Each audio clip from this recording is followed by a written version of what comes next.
Mesdames et messieurs, bonjour et ravi de vous retrouver dans cette nouvelle édition, dans votre émission presque hebdomadaire, Indice, votre fenêtre sur le monde des chiffres, sur le monde de l'économie égyptienne. Justement, durant les dernières 24 heures et plus largement durant ces derniers jours, durant une semaine quand même, il y avait des mesures, mais aussi des décisions très importantes qui ont affecté et qui ont quand même ou qui auront quand même des échos sur l'économie égyptienne. Hier, par exemple, dans une réunion avec le Premier ministre, Dr Moustapha Madbouli, avec le ministre des Finances, Monsieur le Président Abdel Fattah el-Sisi a donné des directives au gouvernement pour alléger les fardeaux financiers qui pèsent sur les citoyens. Il y avait une série de décisions très importantes liées à la protection sociale et cela quand même représente une sorte de sensibilité très importante de la part du gouvernement à l'égard de la souffrance que subit le peuple égyptien et les citoyens, que subissent quand même les citoyens égyptiens dans leur quotidien.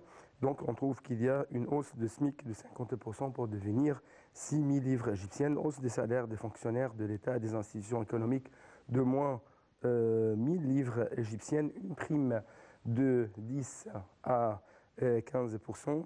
Et en même temps, on trouve que le président Abdel Fattah el-Sisi a donné des directives au gouvernement de contenir les répercussions des crises économiques que subissent le peuple égyptien, l'économie égyptienne.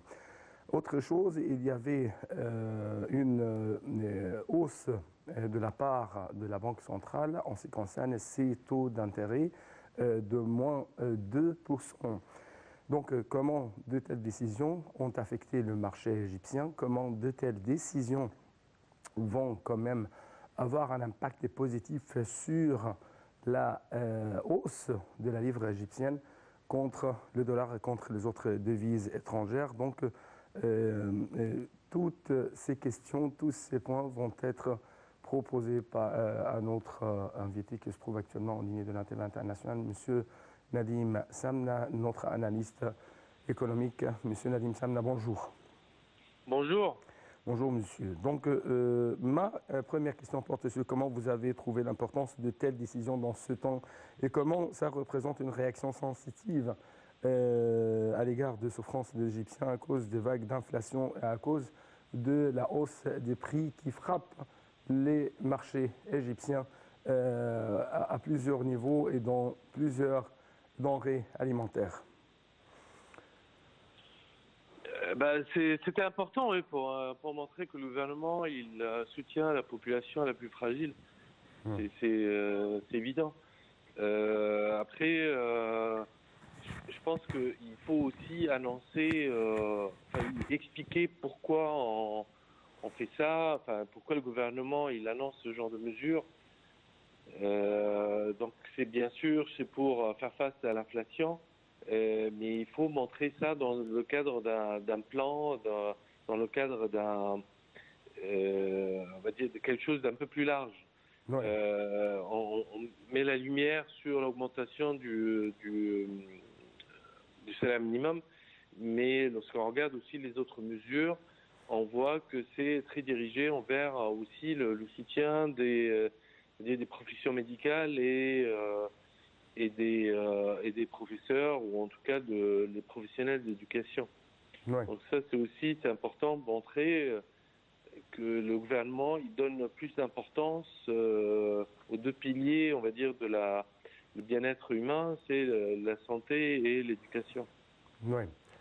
Parmi les directives données par le président Abdel Fattah el-Sisi au gouvernement, c'était un de ses buts quand même, réduire l'inflation, mais aussi parvenir à la stabilité au niveau macroéconomique. Donc, comment vous trouvez l'efficacité de tels instruments utilisés par le gouvernement égyptien durant les derniers jours, quand on parle de ce paquet de protection sociale, mais aussi quand on parle de contrôle ou des mesures qui vont être prises sur le terrain pour contrôler les prix sur le marché?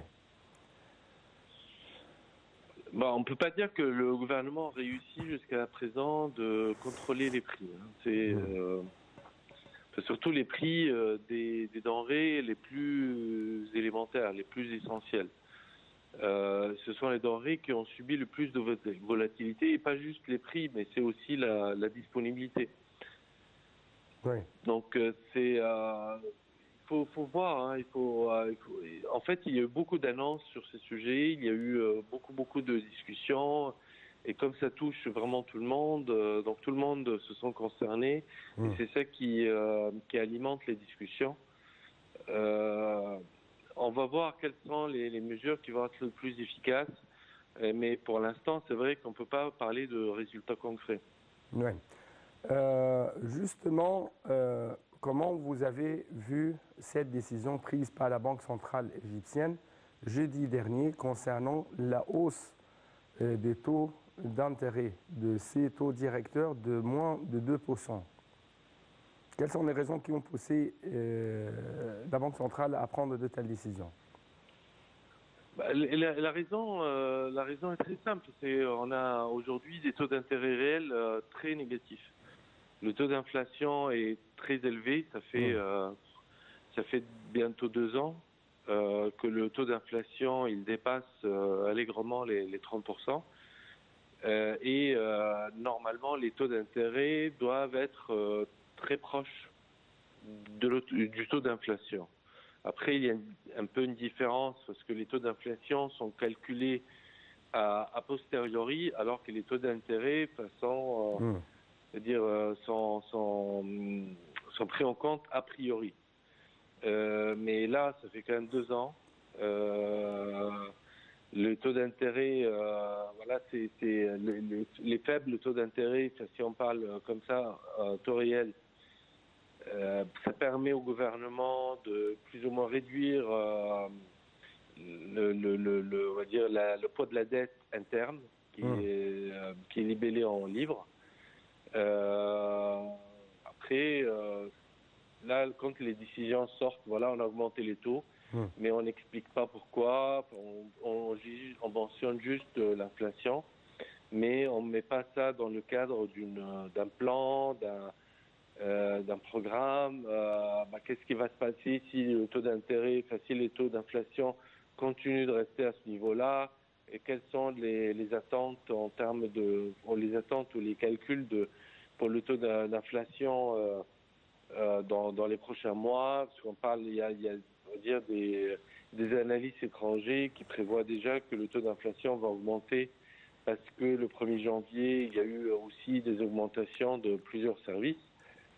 Ouais. De toute façon, 2%, ça paraît énorme pour d'autres économies. Pour l'Égypte, c'est presque pas significatif là. C'est sûr que la décision d'augmenter le taux d'intérêt de 2% n'a pas vraiment suscité beaucoup d'intérêt. Oui. Également, la Banque centrale ou la Banque El Markazi Misri ou la Banque centrale égyptienne, bien sûr, a pris cette décision de hausser ses taux d'intérêt. Mais comment vous avez observé durant ces dernières semaines la réaction de la bourse égyptienne et la réaction des marchés monétaires vis-à-vis de cette décision, et comment quand même cette décision augmente de plus en plus la confiance des Égyptiens envers leur système bancaire? Je pense que la décision d'augmenter les taux d'intérêt n'a aucun impact. Aujourd'hui, vraiment, c'est dur de dire ça, mais il est évident que l'économie, de manière générale, la bourse, les ménages, ils font beaucoup plus attention au taux de conversion en dollars que le taux d'intérêt de la Banque centrale. Parce que de toute façon, c'est très élevé.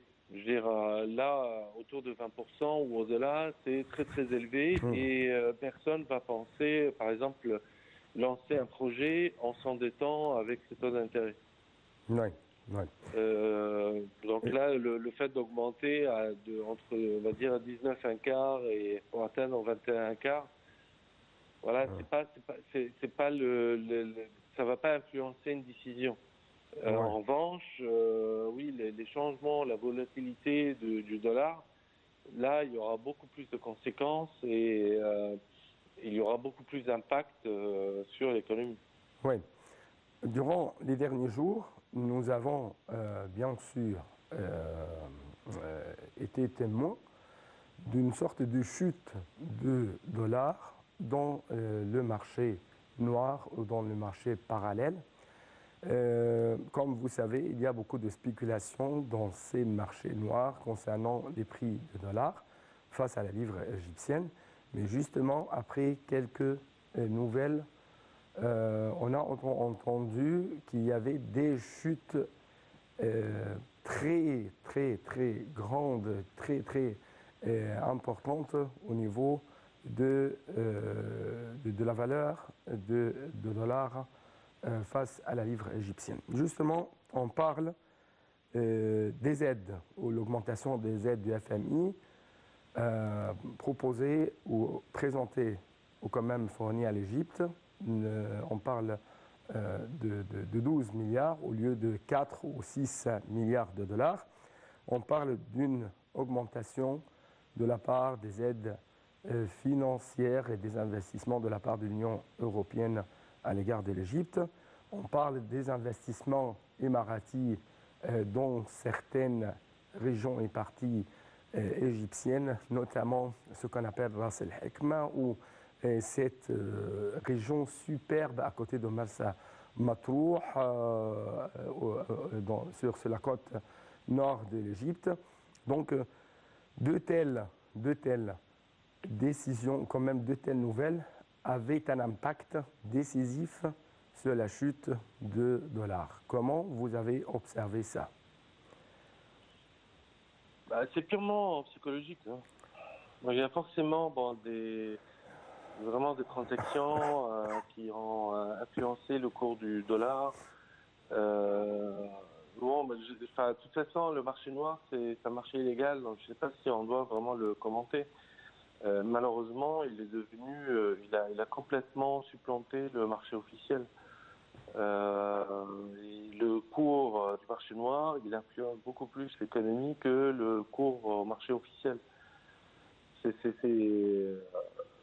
dommage qu'on soit arrivé là. Après, honnêtement, il y a plein de spéculations. Mais c'est sûr, là, quand vous parlez du projet de Ras Al Hekma, c'est sûr qu'il n'y a pas eu un seul dollar qui a changé de main. Il n'y a pas un seul dollar qui est rentré en Égypte dû à ce programme. C'est un potentiel, c'est des spéculations. Alors pourquoi il y a eu tant d'impact pour ce projet-là? Je ne sais pas, mais c'est parce que c'est le marché noir, il est devenu que de la pure spéculation. C'est-à-dire qu'il y a plein de gens qui achètent, qui vendent des dollars en faisant que de la spéculation. Ils n'ont pas vraiment besoin de cette spéculation. Ils n'ont pas besoin du dollar. Et c'est dommage que ces gens s'accaparent de sommes en dollars alors que, je veux dire, ces dollars peuvent être utilisés à de meilleures utilisations.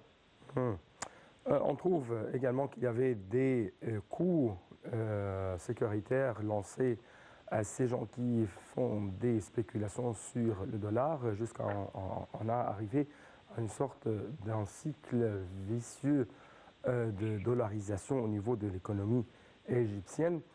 Mais aussi, on trouve que de plus en plus, il y a des nouvelles importantes, encore une fois, concernant la construction, par exemple, de Ras Al Hekma ou l'afflux des investissements émiratis vers l'Égypte dans cette région.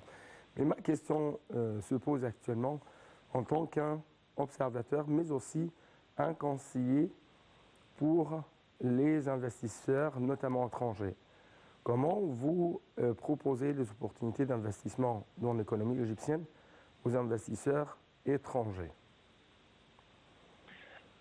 Aujourd'hui, à cause de la volatilité du cours du dollar, l'Égypte n'est pas considérée comme une destination intéressante pour l'investissement. Et il faut retrouver cette confiance. Et la confiance, elle ne peut pas être obtenue que si le gouvernement annonce ses plans, annonce sa stratégie et surtout fasse son travail en termes de politique. Là, ça fait 2 ans qu'on parle du problème du dollar et on marche un peu comme ça, comme si c'était dans l'obscurité complète. Et il n'y a pas eu un travail en parallèle sur la politique. Il y a eu des annonces de mesures, mais qui ne sont pas encore implémentées. Il y a eu la licence dorée. Il y a quelques entreprises qui ont réussi à l'avoir. Est-ce que c'est vraiment appliqué à la lettre, etc. Donc ça, ce sont les choses qui doivent vraiment s'installer dans la durée et complètement assimilées par des investisseurs étrangers intéressés par le marché égyptien. Oui. M. Nadim Samna, notre analyste financier et économique, je dois vous remercier infiniment pour de tels éclaircissements en ce qui concerne les différentes décisions, les différentes mesures qui ont affecté l'économie égyptienne, le marché égyptien durant les derniers jours. Encore une fois, merci. Et avec ça, chers téléspectateurs, nous devons clôturer cette édition. Merci beaucoup pour votre attention. À la prochaine.